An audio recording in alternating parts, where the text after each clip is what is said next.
Yeah, I think there are three issues here. One is communication, as Christy just said.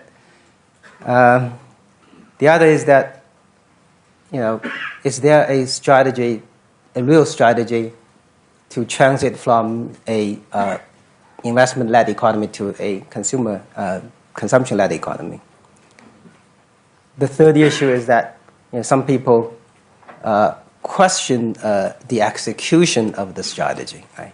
Now, volatilities by themselves should not be worrisome for people like Gary and Ray, who know volatility, and Chairman Jiang as well, right? They know volatilities very well. It's the three issues behind the volatilities that somehow have worried a lot of international investors.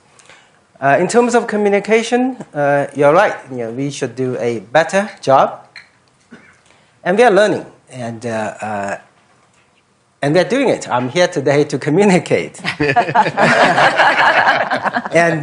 But we have to be patient because our system is not structured in a way, right, that can communicate or is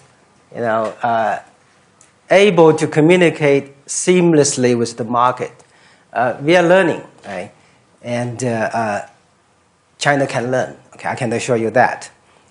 In terms of strategy, I think there is a strategy, and it's the right strategy, and that is to reduce investment, right, to expand consumption, to shift more income, from the state-owned sector to the pockets of consumers, and to do what we call supply-side structural reform. And the purpose of that reform is to make our supply side of the economy a lot more responsive to consumer demands. Because right now in China, it is not that consumers are not there. They are there. They are demanding a lot of goods and services, but the supply side of the economy is not providing them at a reasonable price. And healthcare, education, entertainment, high-quality consumer goods, you can point it to everything. So there it lies a lot of opportunity. Then execution. Now, is China really transiting from a investment-led economy to a consumer-led economy? I mean, if you read Martin Wolf yesterday in the Financial Times piece, Martin is a good friend of mine. He seems to be saying that China is not transiting at all. The economy still relies very much on investment for growth. Now, on that score, I disagree with him.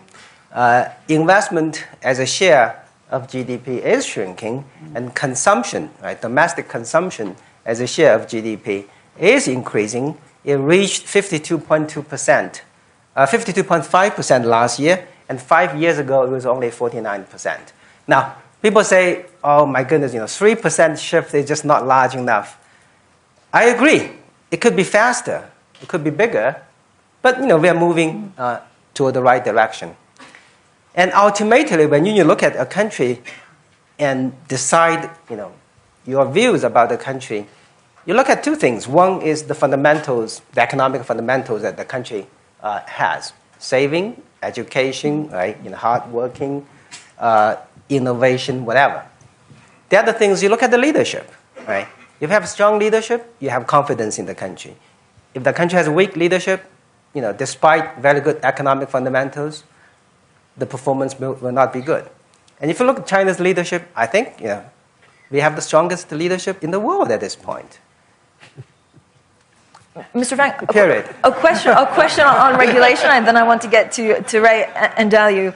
Last week, the chairman of China's stock regulator said there has been a staff exodus, and he was basically indicating that the department was having trouble keeping up with market sophistication. Is the market getting too complex for China to regulate properly? Because this is what people are concerned about. I understand what you're saying. These are short-term challenges. China has the talent. I mean, you have so many people going to universities, going to graduate schools, going to good Chinese universities, going to good Western universities. We have the people. And government service, public service, still carries a very high esteem in China. So I have no doubt that we have the talent. The market, of course, has gotten a lot more complex, right?